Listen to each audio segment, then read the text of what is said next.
deuxième partie bi nag ñu ñëw ci discours imam bi nga xamante ni nii mooy imam Kasu Gassama imam bi su ngeen dégloo discours am ngeen xam ni discours bi la nit ñi soxla nañ ci sadik ñamal tuuti rek ñu dellusiwaat pour ngeen am un avant-goût ci discours bi mais su ngeen demee Kéwoulo di ngeen seetaan intégralité bi ñu dem seetaan discours bi dellusiwaat. nañu wax bu kenn noppi na ñëpp wax. bu kenn noppi de. mu ne borom réew bu fekkee ne mu ngi bëgg a tuuteel dara jàmm. ñetti mbir a koy tuuteel. mu ne suñ leen laalee. mu ne mbiram day jeex de. mu ne constitution bi nga xam ne moom moo ko taxawal moom fi mu toog. bu respecté wul loolu. ñun tamit dañuy woyofal loolu ci kanamam. buñ ko woyofalee. mu ne moom day ñàkk orma. mu ne benn ngi noonu. mu ne ñaareel bi. mu ne bu mu jël constitution bi. boole ko ci service am. di dóoree ñeneen ñi loola. mu ne su defee loolu. mu ne loolu day mujj wëññeeku ci boppam. mu ne ñetteel bi. mu ne foog mu am yërmande. ci nit ñi. ñi nga xam ne moo leen jiite. yonent bi sallallahu alayhi wasallam nee na. kullukum raa'in wa kullukum mas'ulun an ra'iyatihi. inna as'ada ar-ru'at man sa'ida bihi ra'iyatuhu. mu ne lii yëpp yonent bi nee na ñun ay sàmm lañu. yàlla nee na nañu sàmm. yàlla mën na kenn ku ci nekk mu wàccee la noonu. su ngeen gisee discours bu mel nii lii la ñuy xaar ci sunu kilifa diine yi lii la ñuy xaar ci ulama yeeg imaam yi lii la ñuy xaar ci porteur de voix yi moo tax bi ma déggee benn bis Ceddo Murit ne Serigne Mountakha du régulateur social ma xam ne xamul lan mooy rôlu kon Serigne Mountakha Serigne Touba mi nga xam ne moom moo waral coow li kooku mooy régulateur social bu mag bi maam Abdoul Aziz Dabakh Serigne Touba maamam la mu nekkoon ci réew mi nekk fi régulateur social sëñ Abdoul Ahad nekk régulateur social Serigne Saliou Mbacké nekk régulateur social Serigne Bara Mbacké nekk régulateur social ndax Serigne Bara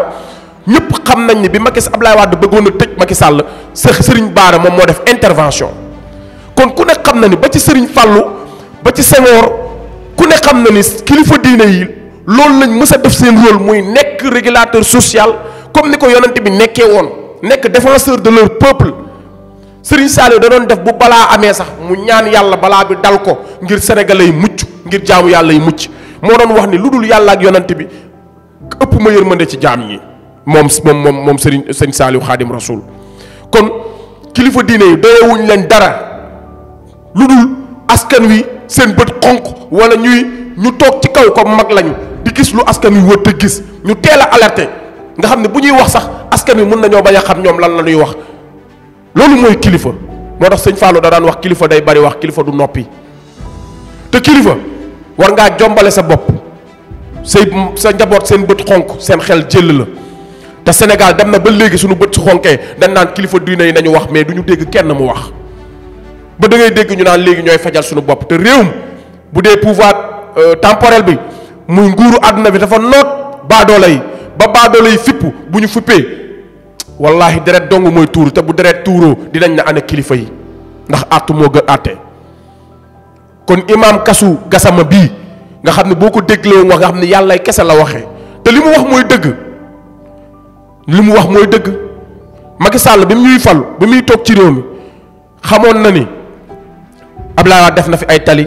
am na ay projet stade am na ay projet li nga xam ne moom mooy aéroport di xotti na tali yi defar na VDN xam na ni bu dee construire wala tabax dëkk Abdoulaye Wade mu ngi koy def bu doon loolu duñ ko fi jëlee moo tax su ma gisee kuy def bilan Macky Sall ci def na fi tali def na fi loolu c'est le minimum loolu c'est le cadet ça doit être le cadet de ses soucis ci réew moo fekk budget xotti ay tali lépp xaalis defar goudron mais loolu lu yomb la loolu mooy le minimum de réalisation ci réew mais Macky Sall ba mu ñuy campagne sax waxuñu woon loolu parce que xam na ne loolu nammuñu ko dafa ne woon gestion sobre et vertueuse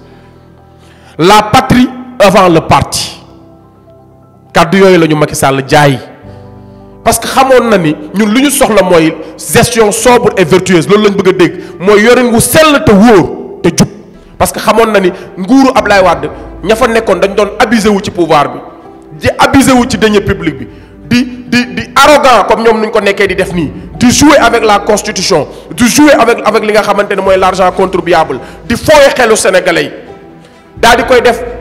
affaire de famille mooy Ablaye Wade daf fee bëgg a teg doomam Karim Wade Macky Sall la ñëw ne man dama naan gestion sobre et vertueuse pour ma mën a gagner xolu sénégalais yi parce que sénégalais yi gestion boobu la ñu soxla te mënuñu koo am waaye la patrie avant le parti mooy sama réew mi d'abord avant benn couleuru parti Macky Sall lii la ñu jaay ba pare ne du ma mës a protéger wala ma làq koo xam ne dafa jël alalu askan wi du ma làq kenn lii la ñu wax moo tax ñu gëm ko moo tax ñu yaakaar ni lii la ñuy indil Macky Sall nag foofu la échecgee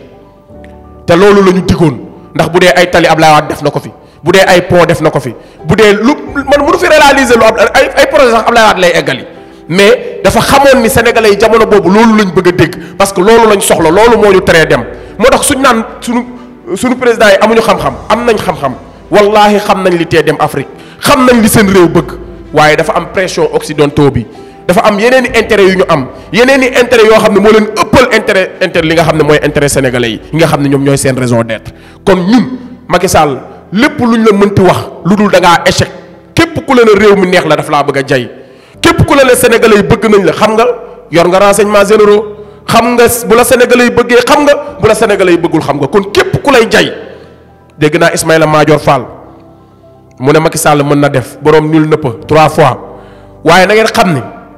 lépp lu mu leen jaral pour Macky Sall toogaat fi ñun jaral ñu lu ko ëpp pour Macky Sall abal ñu te kilifa diine yi moom su ngeen ñu àttewul ak Macky Sall rek armée bi moo ñuy àtteeg moom ndax jàmmaarloog moom mënta ñàkk ndax nee naa leen képp koo xamante ni tey da ngaa bëgg poos ba mu tax nga xar sa dënn doo am poos gaañu ngay am tey boo xoolee da ngay dem marche des fois wala ngay génn di xeexal réew mi ñu naan la toogal mën na see dee wala mën nañ la rey xoola tey doomu Sénégal yi xëy jug di doxi seen soxla dugg ci bis mais gouvernement bu bon doxalin bu bon njiit yu bon yu irresponsable bàyyi nit ñi comme ay bàyyi ma ñuy tegloo ci oto yi di surcharge mais doxalin bu bonu nguur tey moo tax ñu dee ñàkk seen bakkan kon tey nul n'est à l'abri maanaam kenn nekkul toog sa kër mooy tax nga mucc sa bakkan tey boo tooxee sa kër nga ni xeexuma suba di nga soxla urgence su hôpital yi da ngay yor malade di ko wërale ci hôpital yi foo dem ñu loolu duñ ko jël ngir njàkk a doxalin bu bon moo tax suñu gisee kuy dénoncer ci réew mi di wax lu doxul ñu naan diw dafay politique da ngeen di jaawale ki nga xam ne dafay soññ politiciens yi dafay saytu alalu réewam fu muy dem comme ni ko Thomas Sankara waxee woon un peuple conscient ne saurait confier la défense de sa patrie à un groupe d'hommes quelle que soit leur compétence. Un peuple conscient prend eux-mêmes la défense de sa patrie mu ne réew mu yeewu réew mu njàccaar du ñu jébbale seenum réew benn groupe bu nit rek seetaan leen réew mu njàccaar réew mu yeewu day jébbale nguuram waaye da koy saytu ñun bu ñu bëggee politique xam nañ nu ñuy def ba doon ay politiciens parti yaa ngi fii mais dañuy dénoncer lu doxul ci réew mi mais ñi la détracteurs yi ñi la bëgg a daaneel ñi la bëgg a tuutal wala ñi la bëgg a décourager dañ naan ah diw de day politique te xam nañ ni politico ndax kuy politique da ngay yor couleuru parti di meeting ñu xam ne mais dañuy dénoncer li doxul ci réew mi ndax suñu réew dañu jël suñu alal jox ko jox suñu bopp jox suñu signature kon ñi ñu ko jox war nañ leen saytu war di leen rappeler war di leen jàjji kon ñun looloo ñu tax di wax kon gars yi loolu moo nekkoon live bi ku am ñaari junni yoo mayal ku la neex mais soo bëggee dégg-dëgg jàppal C'est le bon TV Wan Ellis ci cadrage bi merci